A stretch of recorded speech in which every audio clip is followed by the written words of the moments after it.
Hello, my dear student. How are you? Good?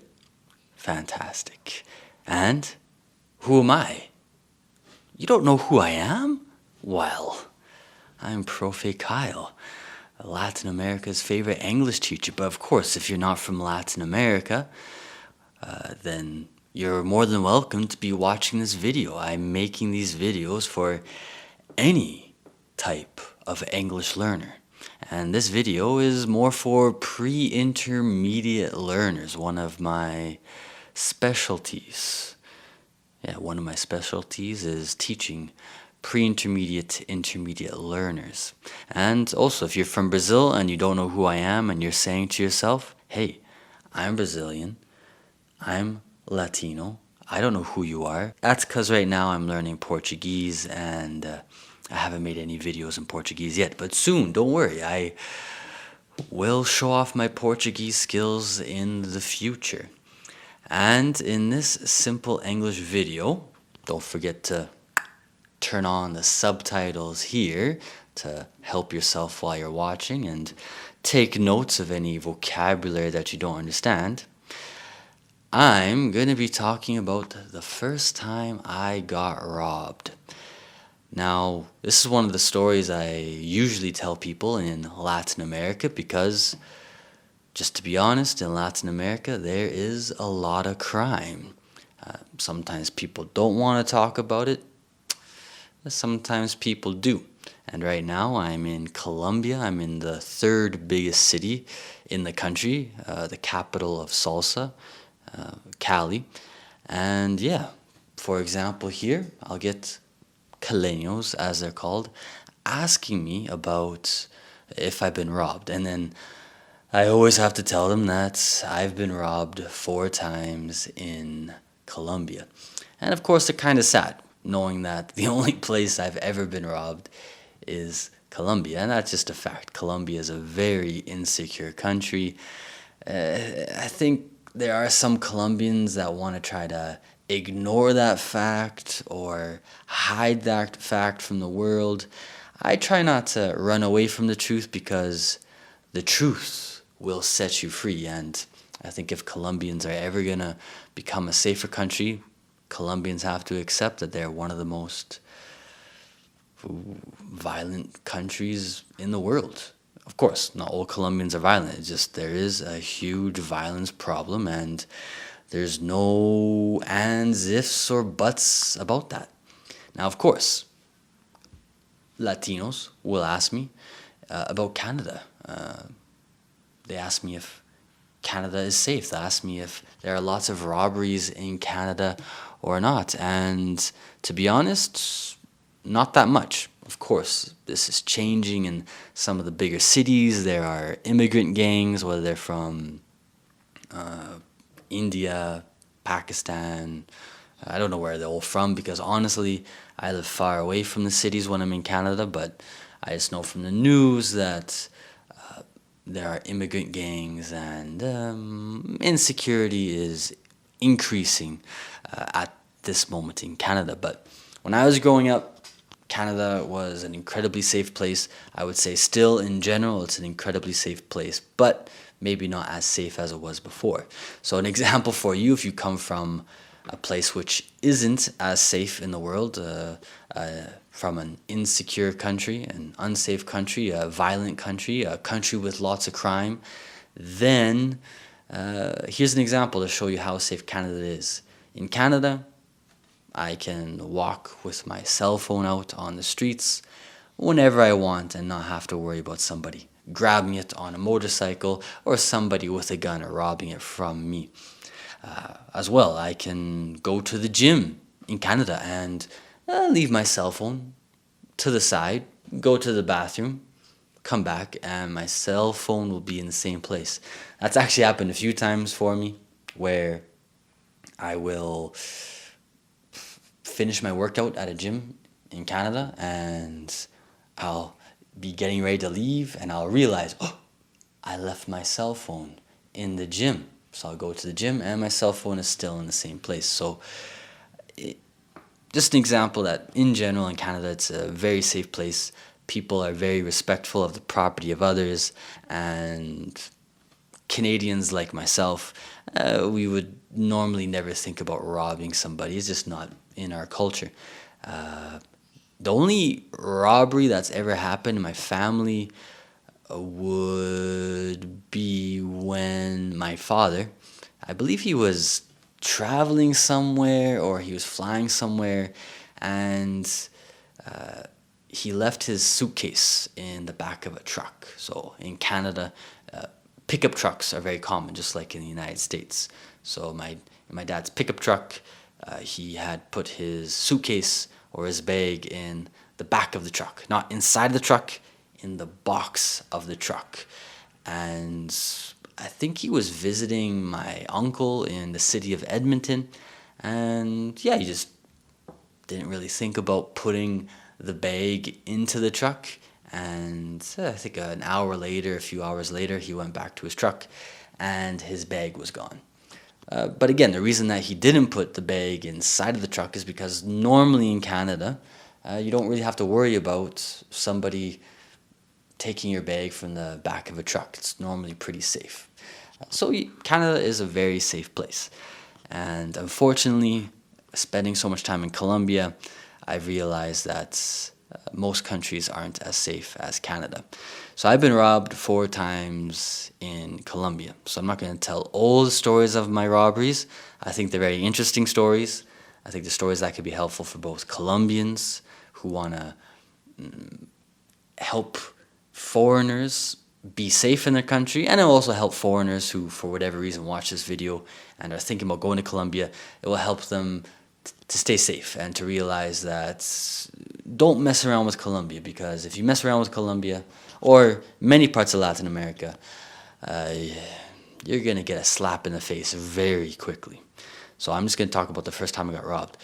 Now, one reason I haven't really made a video about this is because my mom has nightmares of me getting killed in Latin America. Sometimes my students find this funny, sometimes I think it's horrible that my mom would think about this, but it's just the truth. The first time I went to Latin America to live, I went to Mexico in 2015. My mom told me that she had nightmares that I was getting beheaded by narcos. So you might think my mom is racist or a horrible person, or she thinks horrible things about Latinos, but the truth of the matter is, for my mother, the only news that she ever gets from Latin America is news about narcos. That's just the truth. So she has nightmares about this. So when this first instance of robbery happens to me in the city of Bogotá in Colombia, I never told my mom about it because I knew that she would be extremely worried. She would tell me to go back home to Canada, and she'd probably have more nightmares. And me, as a good son, more or less, I didn't want to have my mom having sleepless nights. So I'm hoping that my mom doesn't watch this video. So Mom, if you do watch this video, I've learned my lessons. I know how to keep myself much safer now.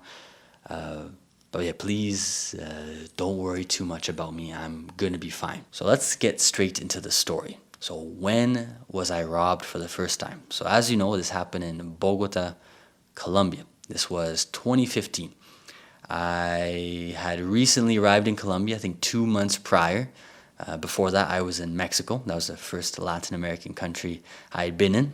So I had arrived in Mexico. I had spent 3 months in Mexico. Then I had traveled through Mexico to see the Aztec and Mayan pyramids for, I think, about 2 weeks.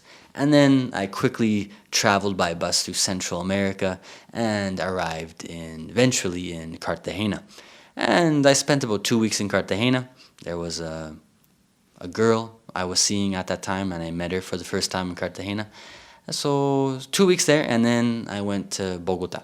And in Bogotá, why was I in Bogotá? I was in Bogotá because I had started teaching English, and I wanted to become a good English teacher. Because the fact of the matter is, in Latin America, and probably true in many other countries, many of the native English teachers, they have the job just because they're native English teachers, and they're willing to get a low salary in order to live in another country. So most of the time, these teachers aren't really the best of the best. And I'm not very good at being average at things. I don't like being average at things. I always want to get better. So I decided, after realizing in Mexico that a lot of the teachers weren't really good teachers, it was a job that they could do in order to pay for beers on the weekends. I told myself I need to become a good teacher. So I signed up for a course, a program. It's called the CELTA Certification Program. It was being held by International House in Bogotá, in Colombia. It cost a little bit. I can't remember how much it cost, but I think it cost like $1,000, $2,000 in order to take the course. It was a pretty expensive course, but again, I wanted to be a good English teacher, so I signed up, and it's one of the most intense 1-month English teaching courses you can take. So if you're a native speaker from Canada, United States, Australia, England, wherever, and you're thinking about taking the CELTA, my experience was very good. I definitely learned a lot. I would say the methodology I use nowadays is definitely very different than what I was trained to use with the CELTA, but that doesn't mean that I regret taking the CELTA. I would actually say I regret more my university degree than my CELTA certificate. I would say I learned more from the CELTA that was useful for my life, for making money, than I ever did from university. So back to the story and getting into the details. I was in Bogotá. I was there for a 1-month English teaching program to get my CELTA certificate. I was living in downtown Bogotá during that month. I found a nice little studio in a neighborhood called Candelaria, which is a very beautiful neighborhood, but the only problem is that it's a little bit unsafe at night, unfortunately. It wouldn't be that difficult to make it safe, but Latin American politicians, they have no interest in making things safer for their citizens. Why they do that, who knows? So, including till this day, Candelaria in Bogotá, very beautiful neighborhood, but still unsafe at night because Latino politicians don't want to do their job and keep things safe for citizens. So I was living in Candelaria, and this was about 2 weeks into my program at International House, and I believe it was July or August. I can't remember. July or August 2015, and it was Copa America. I'm going to say the Spanish name for it because it sounds kind of silly in English. I guess you would say America Cup or the America's Cup, which is basically the soccer tournament for all the teams in, I believe, South America, but it could also be North America. I can't remember. So anyways, it was Copa America. And of course, Colombians love soccer like most Latinos do, and Colombia was playing Argentina. So of course, all the Colombians were making plans to watch the game against Argentina. And that included some of my classmates who weren't Colombians, but of course there was a guy, for example, had a Colombian girlfriend, another one that had been living in Colombia for a few years. So most of my classmates, they were involved in the Colombian culture, and they had Colombian friends. So of course they wanted to watch the game. Now, of course, I'm very involved in Latin America, but I don't really have any interest watching soccer all the time. But for a lot of foreigners that move to Latin America in order to integrate themselves into the culture, they start watching a lot of soccer, so they have something to talk about with the locals. So one of my classmates who had been living in Bogotá for a few years, had lots of experience with Colombians, had lots of experience teaching in private institutes and private high schools in the city, invited me and the other classmates to come to a Copa America watching party at his apartment. So I accepted because I'm a friendly guy sometimes. So I go to this watching party. Everybody's there, as you guys probably know from watching some of my other videos. If you haven't, you can watch them afterwards. But I'm a bit of an introverted guy. I don't do very well in in, how would I say that? I don't do very well in large gatherings. Now, this wasn't a large gathering, but still, there was a lot of people, and a lot of people I didn't know. So I can handle myself in that situation, but at the same time, it's not my ideal situation to be in a large group of people, especially when I don't really know them. It makes me very uncomfortable. So it was a good watching party. I'm not gonna say it was a bad one. It's not really my cup of tea, as we say in English. It's not really my type of vibe, not really my type of atmosphere. So we watched the watching party. I wasn't feeling too comfortable. I had fulfilled my obligation to attend the watching party and watch the soccer game, and afterwards I really wasn't interested in staying. So I started to make plans to leave. Now this is where it starts to get interesting, where you really got to know the details to understand what happened and how I ended up getting robbed. So it's Copa America. Colombians love soccer, and they're playing against Lionel Messi, the biggest soccer star in the world. So of course, Colombians, soccer game, Colombians, Copa America, Colombians, they're playing against Lionel Messi and Argentina. So the entire country was watching the game. So you can imagine that after the game ended, that all the Colombians, imagine a country of 45 million, 50 million people, all of them are, not all of them, but a lot of them are now going back home after watching the game in a bar or at a friend's house. So there are no taxis, there are no Ubers, and at that time, I didn't have a public transportation card to use the buses in Bogotá.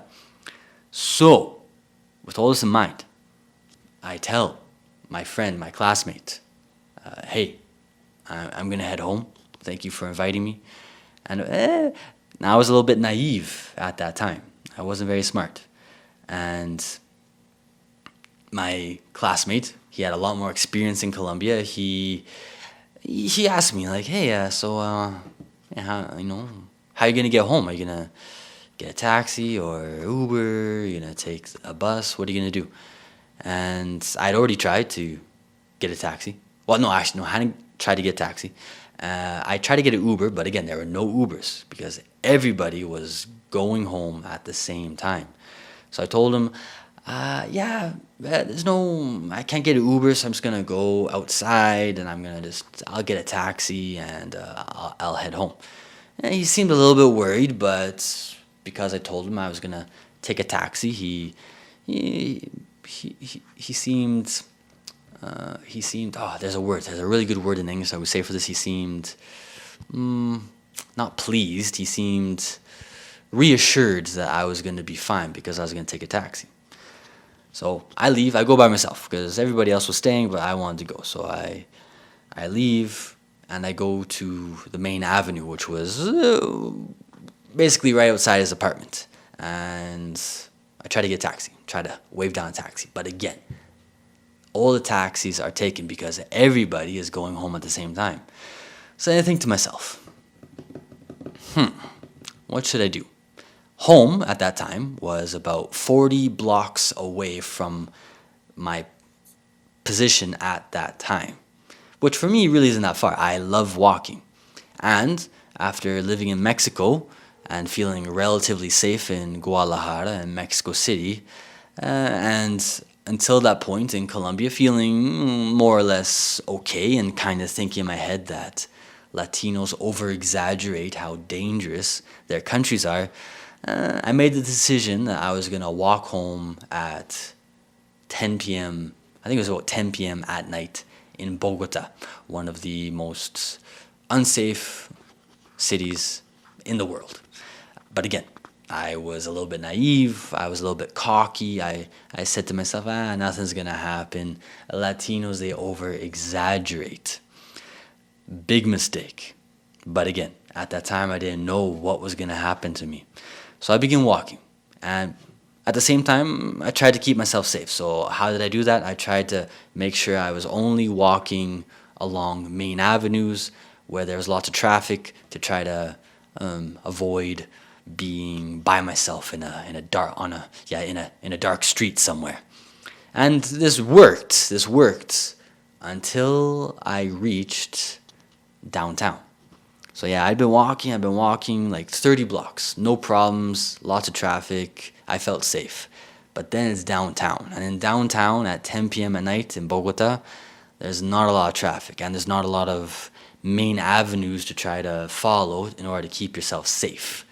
And not only that, I think a week before, even on a main avenue in downtown Bogota, I saw a robber running really fast after he had stolen somebody's purse. So even on the main avenues, you have to keep your head on a swivel, as we say in English. But yeah, we get to downtown. Well, no, I get to downtown, and yeah, it feels shady. It feels unsafe. It feels like I may have made a mistake, but I'm so close to home. I'm so close. So if I were listening to the smarter side of my brain, I would have probably stopped there and maybe tried to get a taxi. Or, yeah, try to think a little bit better about how I was going to get home from this position, which was relatively safe. But wasn't going to be safe if I entered downtown. It really, if you ever watched Lord of the Rings, it really felt like Mordor. Is it like downtown Bogota at night? Kind of feels like Mordor. It kind of feels like you're entering hell, or you're entering a really dark place. But again, I was young, I was dumb, and I decided I'm so close. And I was also a little bit cheap. I wasn't making a lot of money at that time, but I was cheap. Nowadays, I'm not as cheap, but back then I was thinking to myself, I don't want to spend a few dollars on a taxi. I'm so close to being home. So yeah, I made the decision, the bad decision, to enter downtown. So I entered downtown. It's dark. There's not really anybody walking on the streets. There are people, but not the kind of people you want to be spending time with. Mostly homeless people, drug addicts, sleeping at the entrances of stores, closed stores with shutters closed. At the same time, they weren't really bugging me, but I just remember walking and looking down the dark alleys, and you'd see just very suspicious people, smoking cigarettes, and it felt like Gotham City. Yeah, there's another metaphor that I can use to describe Bogota, downtown Bogota at night. It felt like Gotham City. So I'm walking, and I'm walking fast because I don't feel very safe. And I'm walking. There's nobody on the streets except for the homeless and the drug addicts, which are sleeping on the sidewalks and at the entrances of stores. And I can see ahead of me, after walking for, 3 minutes, I can see ahead of me the main avenue which goes through downtown Bogota. And I'm thinking to myself, I'm almost there. It's got one more block, and then I should be safe, and it'll be easy for me to get home, and I won't feel like an idiot for walking 40 blocks home at night in Bogota. So I keep on going, and to my left, there's a bus stop. And I can't see behind the bus stop. Because it's a bus stop. It's like a bus stop you'd see in many parts of the world. On the side, there's an advertisement poster, so you can't really see what's behind the advertisement poster. So I'm walking, and there's no vehicles on the street. That street was closed that night, I think, or was a street only for buses, something like that. So I was walking in the middle of the street, trying to stay away from the sides of the street, try to keep myself safe. And I'm getting close to this bus stop, closer and closer. And then when I'm about, a meter away from the bus stop, all of a sudden, a man appears from behind the advertisement poster. And I think to myself, kind of strange. Just all of a sudden appears from behind this bus stop, and like right when I'm about to be beside the bus stop, I'm thinking to myself, I'm half a block away from the main avenue where there's lots of people, there's police, I should be safe. So I'm just thinking, I don't care about this guy, I'm just going. And this guy was short. He was short, so I was thinking to myself, I don't care about this short guy. He can't do anything. He's nothing. I'm skinny, but still, I could deal with this guy no problem. And I'm only half a block away, so I don't care about this short guy. Well, I realized very quickly that I should care, because he starts walking in my direction as soon as he appears. And I try to move away, and he kind of moves towards me, but he doesn't like look at me, but he's hands in his pockets, head to the ground, and kind of walking straight. But then I start moving away, and he starts kind of walking towards my direction without looking at me. And I'm thinking, man, this is really getting strange. And then in a few steps, all of a sudden, takes out his hand from his pockets, grabs the collar of my jacket, and in his other hand, there's a knife above his head. Now, of course, he's shorter than me, but still. Big, if I remember correctly, it was like a big kitchen knife for cutting. So, of course, I'm Canadian. I've never experienced being robbed. I have no clue what to do. I have no clue what's happening, because even in the news in Canada, you never hear stories about robberies like this. So you only kind of see these kinds of robberies in movies about New York or Gotham City, but it doesn't really happen that much in Canada. Well, it doesn't happen that much in Canada. So I'm scared, but at the same time thinking to myself, okay, knife. He has his hand on my collar. I had taken Brazilian Jiu-Jitsu classes, so I really wasn't worried about his grip, because taking Brazilian Jiu-Jitsu, it's really not that hard to break somebody's grip on your collar. Of course, in Brazilian Jiu-Jitsu, you don't really learn how to deal with a man with a knife, but at the same time, if I could just get his hand off of the collar of my jacket, it'd be pretty easy for me to outrun him. He was a short, pudgy guy.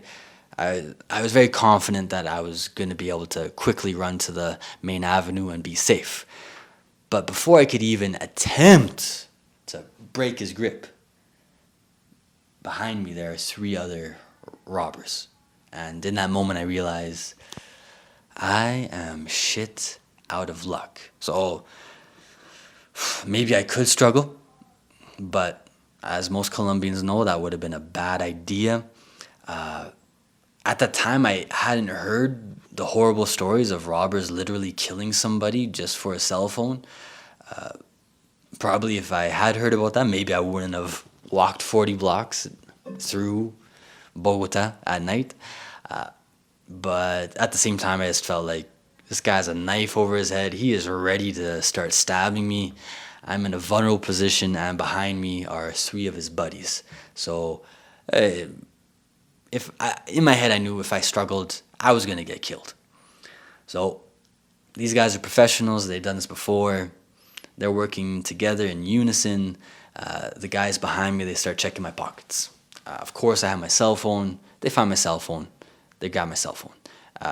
Now, besides my cell phone, I really didn't have that much else. Well, actually, I did. So in my jacket, there was a hidden pocket. And in the hidden pocket, I had, I believe, my credit card and my debit card. So basically, the 2 cards which allowed me to take out money from a bank machine and allowed me to pay for everything, pay for food, pay for rent, just pay for everything in Colombia, because besides my bank cards, my cards, I didn't have any other way to pay. I didn't have a stack of cash in my bags to use. No, all I had was my debit card and my credit card. So that's a lesson I learned being in Colombia, is to, if I'm going out, to never have everything I have on me. So I never leave the house with credit card, debit card, passport, identification, because if I get robbed, then I'm screwed, because they've taken everything. So obviously, I was a little bit worried about that because they got the cell phone, and everything happened so like it felt so slow, but at the same time it was really fast. There's so many things that happen at the same time. So they're robbing me.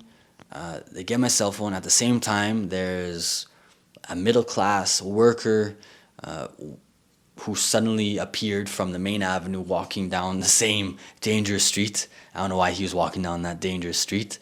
You know, dress shirt, dress pants. Just he looked like a bureaucrat or just a middle class office worker walking home, walking somewhere at night. So he sees everything going on. He wants to help me, but of course the criminals, they give him a mean look, and he realizes that he's probably gonna get stabbed if he even tries to help. So he's just now standing there watching them rob me. They get, like I said, they get my cell phone. The three guys behind me, they seem to be happy with the cell phone. So as soon as they got my cell phone, they took off. They didn't even really, maybe they checked my other pockets. Yeah, they checked my other pockets quick to see if there's something else, but as soon as they checked my pockets, they had the cell phone, they were happy, they took off. And obviously, we were half a block away from the main avenue, so they don't want to take forever because people might notice that I'm getting robbed. And of course, Colombians are scared of criminals, but if enough Colombians see criminals doing criminal activity, well, you might have seen the videos where Colombians will lynch criminals in public. So obviously, most criminals in Latin America, they try to get the job done quick because if the regular citizens catch them, there's a good chance they're gonna beat the shit out of them or even kill them. That's just what happens in Latin America. So the three guys behind me, they took off. But the guy that had my collar in his grasp and the knife over his head, he still wasn't satisfied. I don't know why, but he wasn't satisfied. He really wanted my jacket. And I did have a nice jacket. It was a jacket I bought in Vancouver. It was like a nice bomber jacket. It wasn't leather bomber jacket, but it was a nice bomber jacket. Not something you can easily find in Colombia, even though I wish you could. So he seemed to like my jacket. And yeah, the jacket could probably fit him. So the other guys take off, but he's not satisfied. He wants my jacket. So when they leave, now it's just me, the short little guy with a knife over his head, and me. And I'm thinking to myself, well, I'm getting out of here. Like, I don't really want to, like, I can deal with you, but like one-on-one, even with a knife in your hand, I'm pretty confident I can get away from you and run to the main avenue. And of course, there was the middle-class business worker beside me, so 2 against 1, even if there is a knife, we can probably deal with the situation. But again, he's not satisfied. He feels confident. I'm trying to get away from him. But he's saying, jacket, give me your jacket. But in my head, I'm thinking, in my jacket, I have my credit card and my debit card. I do not want to give you my jacket because if I give you my jacket, I have no money tomorrow to buy lunch. I have no money for who knows how long because it's not like it's easy to get a new bank card, new credit card from Canada and send to Colombia. It's going to take minimum a week. And I'm pretty sure the school and my classmates would support me during that week, but still, it's just not a good situation to be in without any money. So I did not want to give him my jacket. So I just scream at him, no, and then I just rip the collar of my jacket out of his hands and I start running, but then he also starts running because he doesn't want to chase me because I'm running towards the main avenue. Of course, he doesn't want to be a robber with a knife in his hand chasing after somebody in the main avenue. It's going to be very easy for people to realize that he's a criminal and then beat the shit out of him. So as soon as I start running towards the main avenue, he takes off in the direction of his accomplices. And when I realize that, I stop. I put my hands on my legs, I bend over, and I just try to calm myself down because Canadians we never think about getting robbed. It doesn't happen that much in Canada. So I'm in shock. I'm in shock that I've just been robbed.